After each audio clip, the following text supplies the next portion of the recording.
Chers collègues, mesdames et messieurs, c'est avec un grand plaisir que je m'adresse à vous à l'occasion de la journée Télésanté 2010. Je suis aussi très heureux que cette discussion importante se tienne par visioconférence dans plusieurs villes d'Afrique, d'Europe et d'Amérique du Nord. Les services de télémédecine sont une nécessité vitale pour les millions d'habitants des zones très éloignées des centres de soins médicaux spécialisés.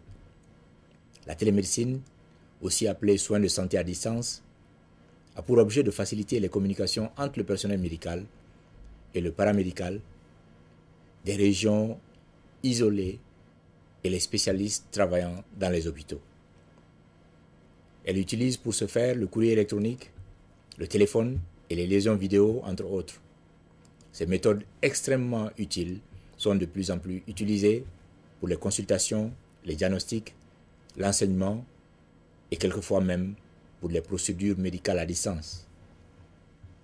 Récemment, l'Union internationale des télécommunications a reçu de Hollywood un Emmy Award pour sa norme H264 qui rend possible la diffusion en continu de programmes de télévision haute définition sur téléphone mobile. Cette norme UIT permet certes de recevoir davantage de programmes récréatifs sur mobile, mais elle contribuera aussi pour beaucoup à l'amélioration des services de télémédecine, surtout en ce qui concerne les diagnostics et les interventions à distance. Mesdames et messieurs, l'UIT qui a fait de la santé numérique l'une de ses principales priorités participe activement à plusieurs grands projets. Nos travaux portent sur 4 domaines clés. Premièrement, nous nous employons à faciliter la mise en place d'infrastructures TIC au service des besoins de santé. À cet égard, je citerai la série pionnière de manifestations Connecter le monde, lancée par l'UIT et plus particulièrement le sommet Connecter l'Afrique réuni à Kigali en 2007 et à l'issue duquel les participants se sont engagés à investir le montant sans précédent de 55 milliards de dollars des États-Unis sur 5 ans. Il faut aussi parler de l'initiative de partenariat UIT pour le large band hertzien, qui a pour objet d'étendre l'accès large band à des régions mal desservies du continent africain.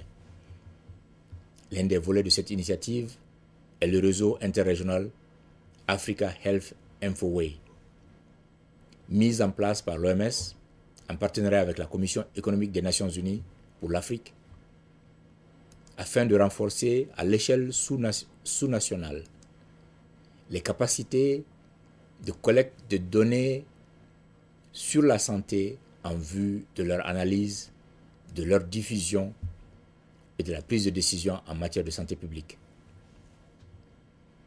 Deuxièmement, nous voulons fournir des moyens pratiques favorisant l'élaboration de stratégies nationales dans le domaine de la santé à l'ère du numérique.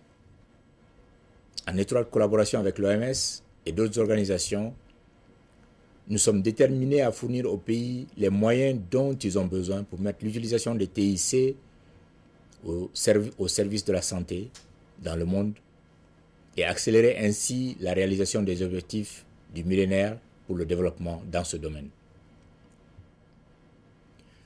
Troisièmement, nous encourageons activement la coopération entre les différents partenaires du secteur, dans le cadre par exemple de l'initiative Le mobile au service de la santé, qui encourage la mise en œuvre coordonnée d'applications de téléphonie mobile efficaces et économiques pour la cybersanté dans les pays en développement, ainsi que les activités visant à renforcer les systèmes d'information sanitaire. Enfin, quatrièmement, nous facilitons les échanges d'informations et responsabilités que nous partageons avec l'Organisation mondiale de la santé, par exemple avec l'enquête de l'Observatoire mondial de la cybersanté en 2009 et plusieurs projets comme un UIT-OMS visant à promouvoir la cybersanté en général et le mobile au service de la santé en particulier. Mesdames et messieurs, il ne fait pas de doute que la réalisation de notre objectif, fournir des soins de santé à tous en utilisant les technologies de l'information et de la communication les plus efficaces, passe par la coopération et les partenariats entre le secteur des TIC et celui des soins de santé. Les technologies numériques dans le domaine de la santé sont aujourd'hui financièrement viables et stables et permettent d'améliorer concrètement les services de santé dans les pays en développement sans que ces pays aient à compter sur la seule charité. Au cours des années à venir, des projets à grande échelle seront mis en œuvre, projets dont le rapport coût-bénéfice l'emportera de loin sur les investissements nécessaires.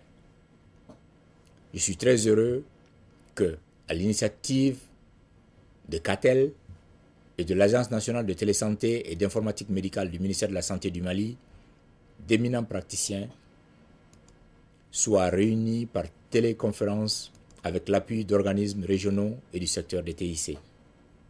Je vous souhaite plein succès dans vos délibérations.